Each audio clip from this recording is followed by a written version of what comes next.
Assalamu alaikum. Bismillahirrahmanirrahim. As you all know, due to COVID-19, you are taking online classes.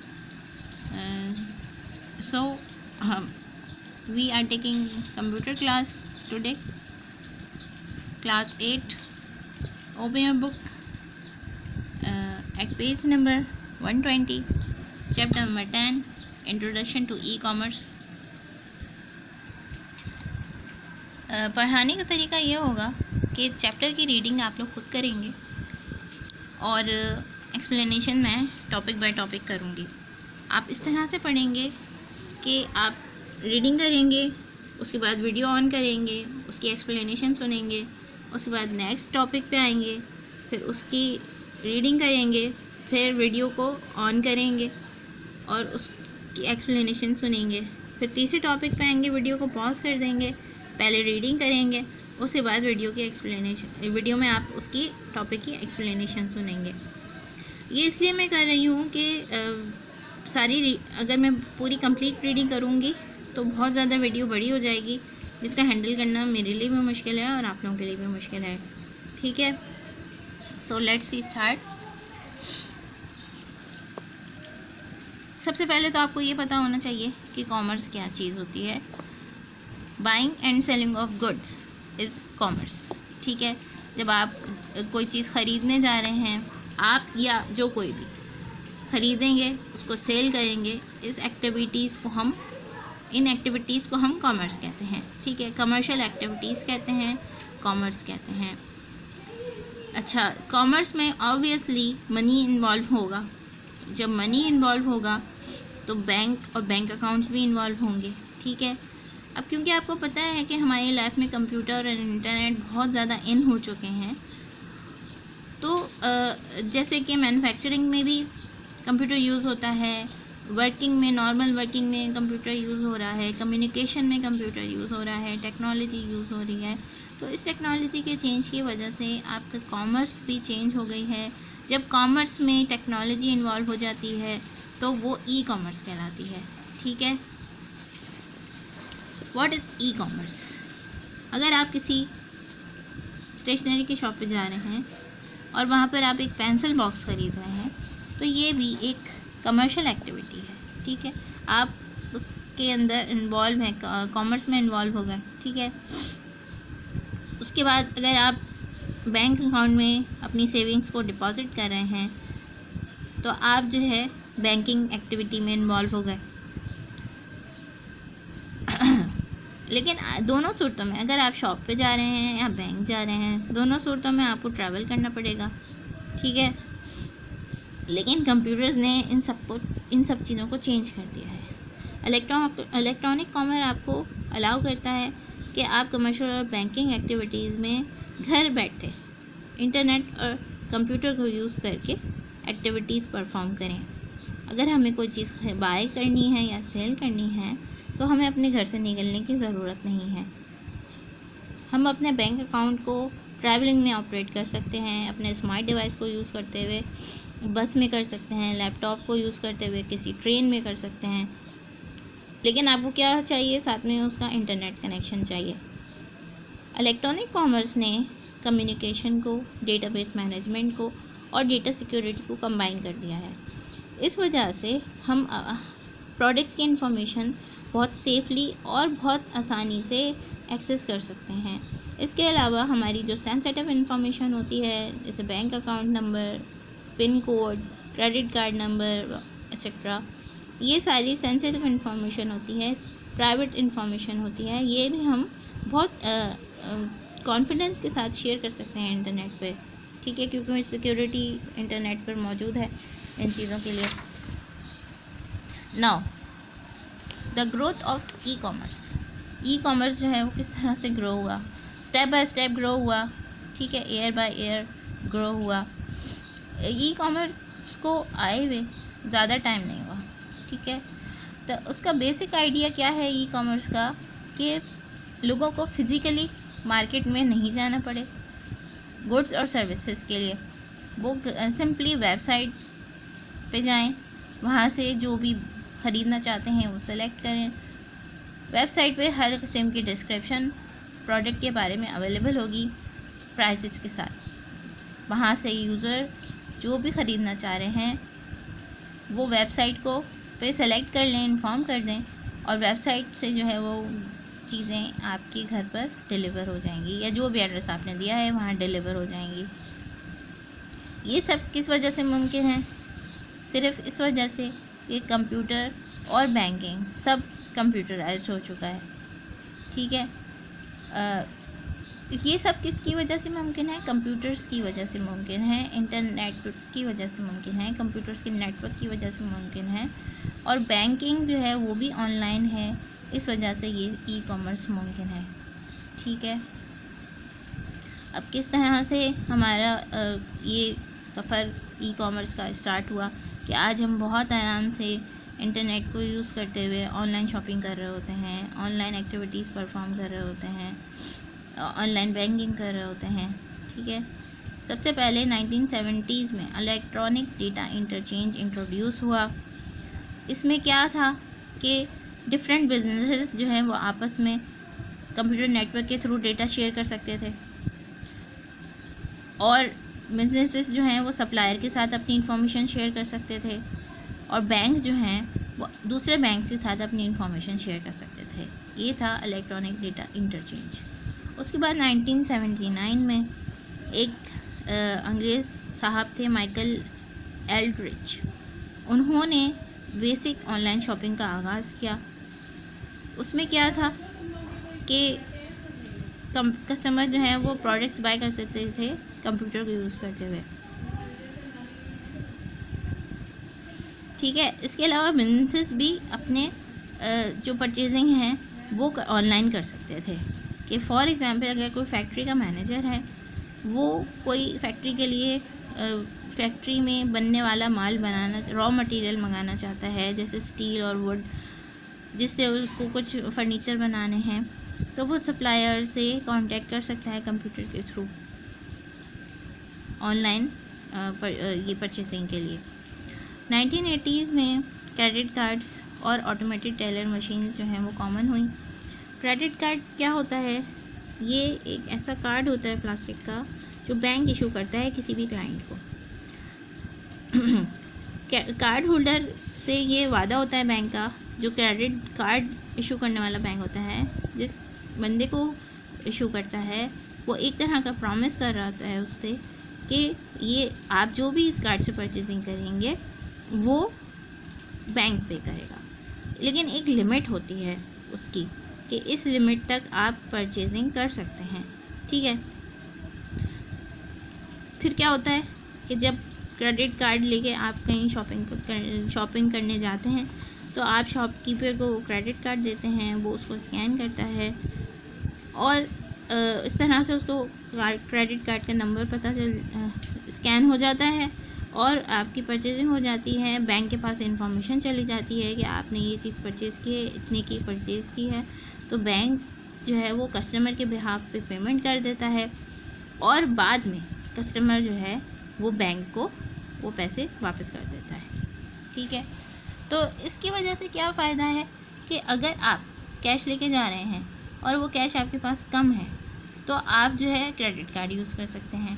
इसके अलावा बहुत ज़्यादा expensive item लेना है आपको, आप कैश कैरी करके नहीं जाएंगे सिक्योरिटी की वजह से, तो आप अपना क्रेडिट कार्ड लेके जाएंगे, तो आप लार्ज अमाउंट जो है वो विड्रॉ कर सकते हैं बैंक से।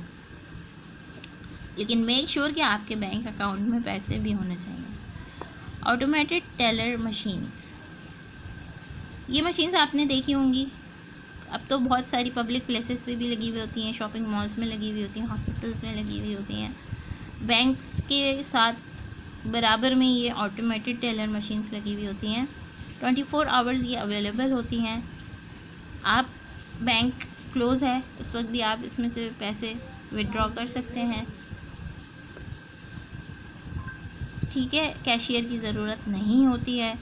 आपको सिंपली क्या करना होता है, बैंक आपको एक कार्ड इशू करता है, उसके ऊपर हिडन नंबर होता है। जब आप इस मशीन में वो कार्ड डालते हैं, ये मशीन वो कार्ड नंबर रीड करती है उसके बाद आपको अलाउ करती है कि आप पिन नंबर, वैलिड कार्ड होता है, एक्सपायर नहीं होता है, तो आपको एक यहाँ पे कीपैड लगा हुआ होता है, उससे आप पिन नंबर एंटर करते हैं। अगर आप सही पिन नंबर एंटर करते हैं तो आपको विड्रॉल के ऑप्शंस आ जाते हैं कि आपको जितने पैसे विड्रॉ करने हैं आप यहाँ से अमाउंट बता के विड्रॉ कर सकते हैं। विड्रॉ करने के बाद अगर आपके अकाउंट में इतने पैसे हैं तो वो ओके करता है और एक स्लिप जनरेट करता है जिसके ऊपर आपके डेट, टाइम और अमाउंट लिखी होती है, आपने कितनी अमाउंट विड्रॉ की है, किस वक्त की है, कहाँ कौन से एटीएम सेंटर से की, एटीएम मशीन से की है। ठीक है, आजकल ये बहुत कॉमन हो चुकी है एटीएम मशीन। उसके बाद 1990s में एक ब्रिटिश कंप्यूटर साइंटिस्ट थे टिम बर्नर्स-ली, उन्होंने वर्ल्ड वाइड वेब इंट्रोड्यूस करवाया। वर्ल्ड वाइड वेब में क्या था कि पूरी दुनिया के लोग आपस में कनेक्ट कर सकते थे। ठीक है, नेटवर्क के थ्रू कंप्यूटर नेटवर्क्स आपस में कनेक्टेड हो गए, तो इंडिविजुअल पर्सन जो आम लोग हैं वो भी उस नेटवर्क से कनेक्ट हो के आपस में इंटरकनेक्ट कर सकते हैं। ठीक है, 1994 में वेब ब्राउज़र आ गया। वेब ब्राउज़र से क्या हुआ, ये एक ऐसा एप्लीकेशन सॉफ्टवेयर है जो आपको इंटरनेट की दुनिया में ले जाता है। ठीक है, आपको अलाउ करता है कि आप लोगों से कनेक्ट करें, वेबसाइट्स देख सकें।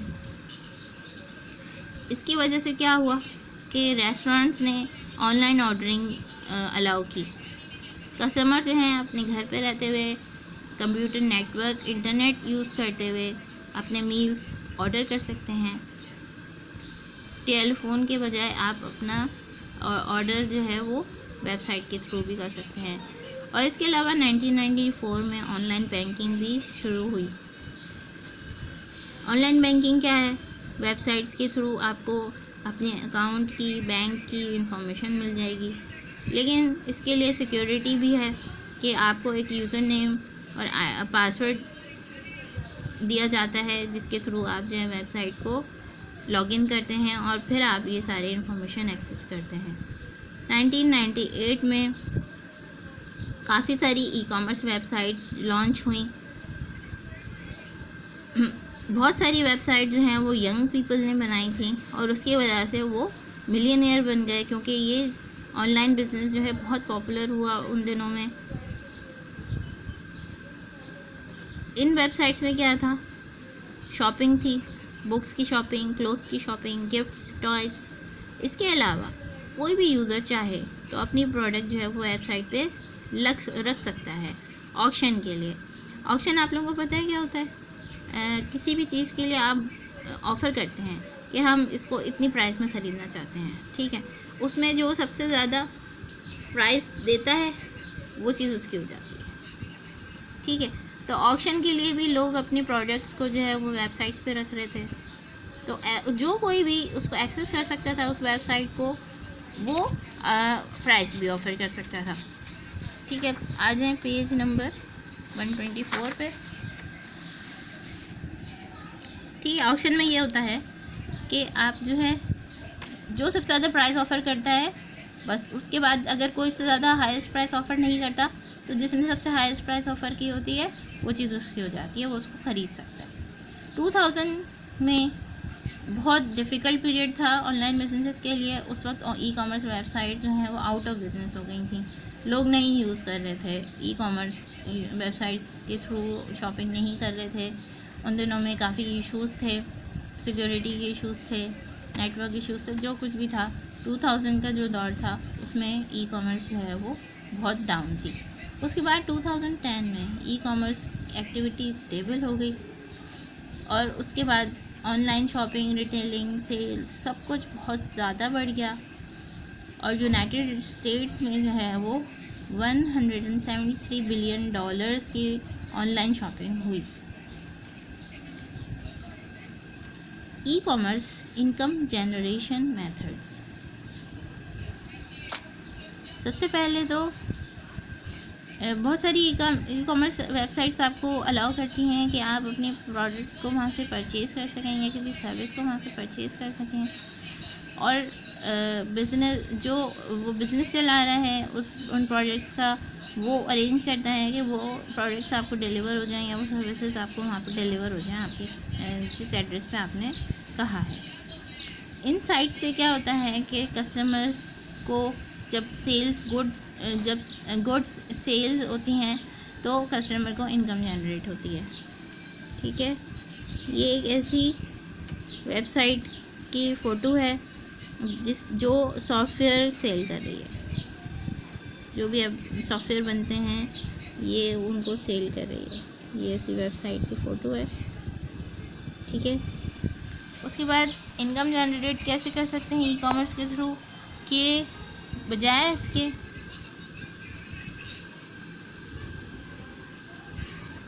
Some online businesses use electronic software distribution to sell digital products such as software, music, films, books, and photographs. In such a transaction, a purchase entitles you to download one copy of the item. This method of sale maximizes profits by eliminating expenses associated with the shipping of goods. Digital products जैसे कि कोई software है, music है, films हैं, e books हैं, photographs हैं, ये आप सीडीज़ पे भी राइट करके सेल करते थे पहले। अब ई कॉमर्स के थ्रू आप इनको वेबसाइट पर लॉन्च कर देते हैं और वहाँ से जो भी इनको ख़रीदना चाहे या देखना चाहे ऑनलाइन डाउनलोड कर सकता है, परचेज़ कर सकता है। इस मेथड से क्या होगा कि जो आपकी शिपिंग है, शिपिंग मतलब ये होता है कि जो भी चीज़ें हैं उनको आप एक जगह से दूसरी जगह पहुंचा रहे हैं। ठीक है, वो चीज़ बच जाती है, उसकी कॉस्ट बच जाती है शिपिंग की, और वो जो है आपका प्रॉफिट बढ़ जाता है इस तरीके से। Some online businesses provide applications on the web and charge users for using them, usually on a monthly or an annual basis. शायद आपने कोई वेबसाइट्स ऐसी देखी हों जहाँ पर कोई सर्विस ऑफ़र होती है, कोई एप्लीकेशन ऑफ़र हो रही होती है, या आपको कोई ऐप मिल रही होती है मोबाइल के लिए जो आप फ्री में डाउनलोड कर सकते हैं 1 मंथ ट्रायल के लिए या 15 डेज़ ट्रायल के लिए, और उसके बाद अगर आपको वो एप्लीकेशन पसंद आती है तो आप उसको परचेज़ कर सकते हैं। ठीक है, इसके अलावा फ्री ट्रायल नहीं भी होता, कभी कभी कोई एप्लीकेशन होती है जो आपको चाहिए होती है, वो आपको वेब पर मिल रही होती है लेकिन आपको उसके चार्जेस पे करने होते हैं। ठीक है, मंथली या एनुअल बेसिस पे। तो इससे भी जो एप्लीकेशन बनाने वाला है वो इनकम जनरेट कर रहा होता है। Not all businesses need to sell products or services to earn revenue. Instead, they use advertisements to generate income. Websites that provide news, for example, contain many advertisements. Such websites earn commission from the advertising sponsors when visitors make purchases as a result of clicking the advertisement. कुछ businesses ऐसे चल रहे होते हैं कि जो अपनी products and services को फ्री में लॉन्च कर रहे होते हैं, और जो यूज़ करने वाले हैं उन प्रोडक्ट्स और सर्विसेज को, उनसे वो रेवेन्यू नहीं जनरेट कर रहे होते, बल्कि जो उनकी वेबसाइट्स पे, उनके वेब पेजेस पे जो एडवर्टाइजमेंट चल रहे होते हैं वो उनसे इनकम जनरेट कर रहे होते हैं। जब उनकी वेबसाइट पे कोई प्रोडक्ट को परचेज़ करना आएगा तो वो उन एडवर्टाइजमेंट्स को देखेगा, तो उन पे क्लिक करेगा, तो उस क्लिकिंग से जो है वो उनकी इनकम जनरेट हो रही होती है। Some websites make money by assisting people and companies in hosting their websites. कुछ कंपनीज ऐसी होती हैं जो वेबसाइट होस्ट करने के लिए अलाउ करती हैं, वेबसाइट्स को होस्ट करती हैं। होस्ट करने का मतलब है कि वेब पर उसको अवेलेबल करना, इंटरनेट पर उसको अवेलेबल करना, किसी सर्वर पर उसको लॉन्च करना ताकि वहाँ से सब लोग कनेक्ट कर सकें इंटरनेट से और उस वेबसाइट को एक्सेस कर सकें। वेबसाइट्स को एक्सेस करने के लिए किसी सर्वर पर मौजूद होना ज़रूरी होता है, वहीं से फिर सारे जो यूज़र्स हैं वो वेबसाइट को एक्सेस कर सकते हैं। तो वेबसाइट को सर्वर पर लॉन्च करने के लिए जो सर्विस होती है वो वेब होस्टिंग सर्विस होती है, कुछ कंपनीज प्रोवाइड करती हैं और उससे वो जो है वो इनकम जनरेट कर रही होती हैं। Other sites on the web called online storage services provide data storage for computer users. Many users take advantage of online storage services for the purpose of storing backup of data and information. इसके अलावा अब एक new ये service start हुई है. अगर आप अपना डेटा सिक्योर रखना चाहते हैं, आप चाहते हैं कि एक्सीडेंटल आपके पास से अगर डिलीट हो जाए या ख़त्म हो जाए, डेटा आपका ज़ाया हो जाए, होने का आपको डर है, आप चाहते हैं कि आप इसको परमानेंटली सेफ़ जगह स्टोर कर दें, तो आपको कुछ companies online storage service provide करती हैं और आप वहाँ पर उसको परचेज़, फ्री स्टोरेज भी होता है लेकिन कुछ सिक्योर स्टोरेज होते हैं, उनमें और फीचर्स भी होते हैं, तो उसके लिए आपको पे करना पड़ता है. तो जो companies online storage service provide करती हैं वो आपसे चार्जेस लेती हैं, तो उससे वो अपना इनकम जनरेट करती हैं. E retailing. रिटेल क्या होता है कि आपकी जो भी प्रोडक्ट बनी है उसके बनने में जो कॉस्ट आई है वो कवर प्लस अपना प्रॉफिट, जो जिसने वो प्रोडक्ट बनाई है वो अपना प्रॉफिट भी रखेगा. तो कॉस्ट, प्राइस और प्रॉफिट को मिला के जो है एक प्राइस सेट की जाती है किसी भी प्रोडक्ट की, तो वो रिटेल प्राइस कहलाती है. तो ई रिटेलिंग जो है वो इलेक्ट्रॉनिक रिटेलिंग है. Retailing is one of the areas targeted by e commerce websites. E commerce website के थ्रू आप रिटेलिंग कर रहे हैं. In retail a merchant sells products and services to a buyer. जो भी ख़रीदना चाह रहा है कोई भी प्रोडक्ट या सर्विस, तो मर्चेंट उसको जो है वो सेल कर रहा है रिटेलिंग में. E retail occurs when retailers use the web to sell their products and services.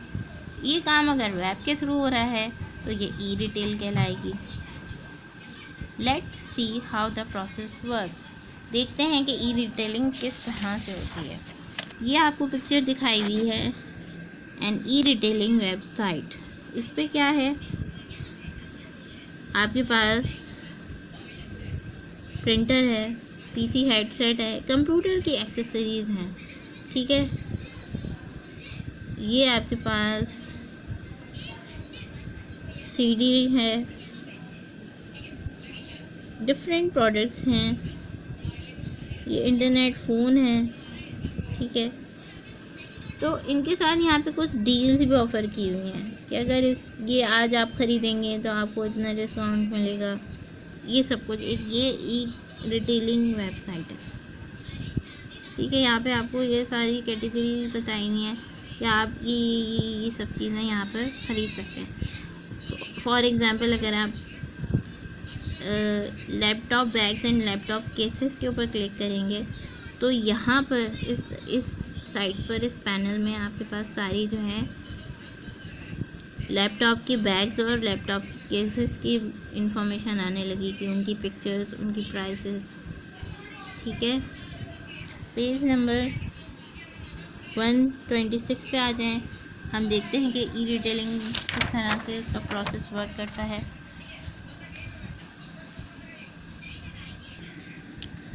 सबसे पहले प्रोसेस में क्या होगा कि कस्टमर जो है वो कोई भी ऑनलाइन बिजनेस की वेबसाइट को विज़िट करेगा, ठीक है.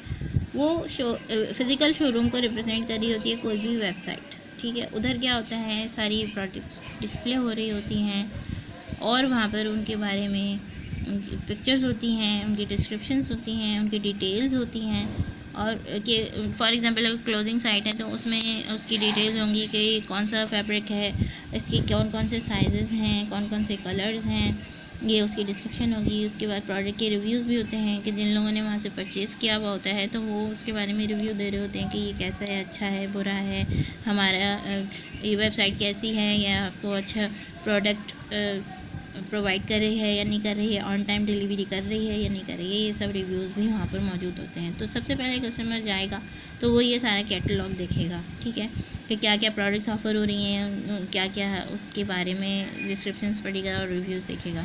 उसके बाद क्या होगा, अगर वो उसको अच्छा लगेगा, वो कोई चीज़ बाय करना चाहता है तो वो सिलेक्ट करेगा, कोई प्रोडक्ट को सिलेक्ट करेगा.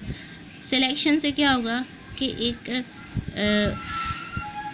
एक ऑनलाइन स्टोर का एक एरिया होता है शॉपिंग कार्ट। जब आप जाते हैं ना, एक शॉपिंग की ट्रॉली लेते हैं, तो इस तरह से वहाँ पे भी शॉपिंग कार्ट होता है वेबसाइट्स पे, ई कॉमर्स वेबसाइट्स पे।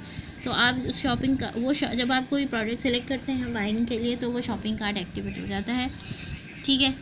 उसके बाद जो है ये एक सॉफ्टवेयर शॉपिंग कार्ट होता है, फिज़िकली आपको नज़र नहीं आएगा, वेबसाइट पे ही आपको नज़र आएगा। और इसके अंदर आपकी सारी जितनी भी चीज़ें आप परचेज़ करेंगी वो शॉपिंग कार्ट में कलेक्ट होती जाएंगी, और आप अपने कार्ट में से जो है वो कोई भी मज़ीद आइटम जो है वो ऐड भी कर सकते हैं, डिलीट भी कर सकते हैं, या उसको सेव भी करके रख सकते हैं फ्यूचर के लिए, कि फ्यूचर में हम विज़िट करेंगे तो हमारे शॉपिंग कार्ट में ये चीज़ पहले से मौजूद हो, ठीक है। जब आप सब चीज़ें सेलेक्ट कर चुके कार्ट के अंदर, तो आप जो है फिर चेकआउट करते हैं। जब आप चेकआउट करते हैं तो कस्टमर से वेबसाइट पर उसका पर्सनल और फाइनेंशियल डेटा पूछा जाता है through a secure web connection. Secure connection होते हैं ताकि आपका ये जो फाइनेंशियल डेटा है, यानी बैंक अकाउंट नंबर या क्रेडिट कार्ड नंबर, ये जो है वो कोई हैकर या कोई और जो है किसी भी तरीके से उसको एक्सेस ना कर सके और मिसयूज़ ना हो सके। उसके बाद क्या होता है, जब फाइनेंशियल डेटा दे दिया, पर्सनल डेटा दे दिया कस्टमर ने, तो वो बैंकिंग वेबसाइट पर डाइवर्ट हो जाता है, और वहाँ से जो है वो वेरीफाई होता है कि ये बैंक अकाउंट नंबर या क्रेडिट कार्ड नंबर या जो कुछ भी है वो वैलिड है या नहीं है, एक्चुअली एग्जिस्ट करता है या नहीं है, या अगर ये है तो ये इसी बंदे का है जिसने अपना पर्सनल डेटा दिया है।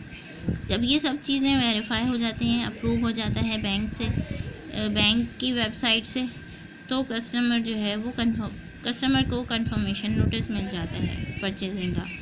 उसके बाद जो ई रिटेलर वेबसाइट है, ठीक है, उसके जो लोग हैं वो जब ऑर्डर्स देखते हैं वेबसाइट पे, तो उसको जो भी चीज़ें ख़रीदी गई हैं उनको पैक करते हैं और उनको शिप करवाते हैं। उसके बाद वो बैंक को नोटिफाई करते हैं कि ये शिपमेंट हो गई है और ये पेमेंट जो है वो इस तरीके से जो है वो की जा रही है। इस तरीके से आप जो है वो रिटेलर को बैंक वो पेमेंट कर दे, ठीक है। उसके बाद जो कस्टमर जो होता है वो कुछ दिन में उसको वो अपना ऑर्डर मिल जाता है, अपना पैकेज मिल जाता है। Online banking. Online banking is an effective process that ensures fast delivery of funds. Typically, processing a check takes 2 days before the funds can be accessed. However, an online transaction is instantaneous and the funds are immediately available for use. इसमें क्या है कि जब आपको check जमा कराते हैं तो अगर क्रॉस चेक है तो आपको मिलने में 1-2 दिन लगते हैं, लेकिन ऑनलाइन बैंकिंग में अगर आपको एक अकाउंट से दूसरे अकाउंट में कोई पैसे ट्रांसफ़र कर रहे हैं तो वो इंस्टेंटली हो जाएंगे, ठीक है, फ़ौरन हो जाएंगे। Banks can transfer funds to different accounts more quickly. क्यों? इसलिए कि वो ये आपके पास सर्वर्स हैं, ठीक है, ये सर्वर्स हैं, ये बैंक्स हैं। एक बैंक को दूसरे बैंक को भेजना था, उसने अपने सर्वर के थ्रू जो है वो भेज दिया, तो ये सारा काम इलेक्ट्रॉनिकली हो रहा है, तो विदिन सेकंड्स हो जाता है ये काम। प्रीवियसली पहले क्या होता था, if a customer wanted his bank statement he had to write a letter to a bank और make an official request and then wait for it to be delivered to his address. पहले अगर कोई customer अपने account की statement पूरा देखना चाह रहे हैं अकाउंट के बारे में कि कितना मैंने उसमें पैसे डाले, कितने निकाले, कितने आए, कितने गए, तो वो सब इन्फॉर्मेशन के लिए उसको बैंक को लेटर लिखना पड़ता था और कुछ दिन के बाद उसकी रिक्वेस्ट प्रोसेस होती थी और उसको जो है वो उसकी अपनी बैंक स्टेटमेंट मिलती थी। अब क्या होता है, कस्टमर जो है सिंपली बैंक की वेबसाइट पे जाते हैं, जो उनको एक यूज़र नेम और पासवर्ड दिया जाता है, उसको जो है वो डालते हैं, बैंक की वेबसाइट पे लॉगिन करते हैं और उसके बाद जो है वो ऑनलाइन अपनी स्टेटमेंट्स जो है अकाउंट की देख सकते हैं। ATM पे भी जा सकते हैं और वहाँ से भी आप मिनी बैंक स्टेटमेंट जो है वो फ़ौरन हासिल कर सकते हैं। अच्छा, ये इसमें सिर्फ कस्टमर का, ऑनलाइन बैंकिंग में सिर्फ कस्टमर का फ़ायदा नहीं है, बैंक्स का भी फ़ायदा है।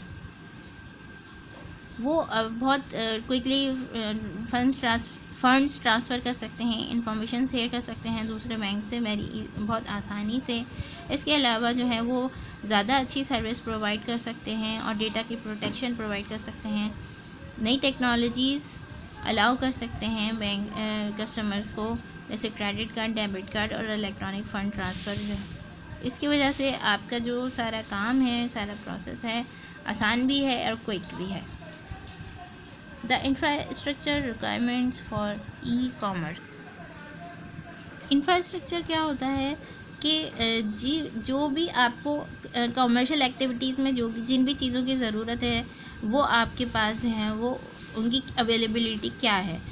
कि फॉर एग्ज़ाम्पल अगर आपको कॉमर्स यानी तजारत करनी है तो आपको क्या क्या चाहिए, इलेक्ट्रिसिटी चाहिए, ट्रांसपोर्टेशन चाहिए और दूसरी फैसिलिटीज़ चाहिए जो एक्टिविटीज़ के लिए ज़रूरी हैं। ठीक है, इलेक्ट्रिसिटी हमें क्यों चाहिए कि हमें जो मशीन चलानी है जिससे हमें गुड्स प्रोड्यूस करनी है, जो लोग ख़रीदेंगे या सेल करेंगे। उसके अलावा हमें रोड्स चाहिए जहाँ हमें ट्रैवल करना है, हमारी गुड्स शिप होंगी।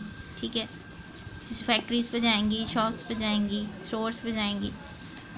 लेकिन ई कॉमर्स की वजह से क्या होगा, ई कॉमर्स का बहुत ही सिंपल इंफ्रास्ट्रक्चर है ट्रेडिशनल ई कॉमर्स के मुकाबले में।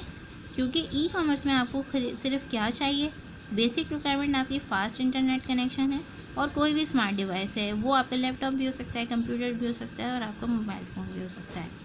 ठीक है, इसके अलावा डेटा प्रोटेक्शन की लॉज हैं कि आपका जो डेटा इंटरनेट पर सेंसिटिव डेटा इंटरनेट पर शेयर होता है तो बस उसके लिए लॉज चाहिए कि वो डेटा प्रोटेक्ट हो।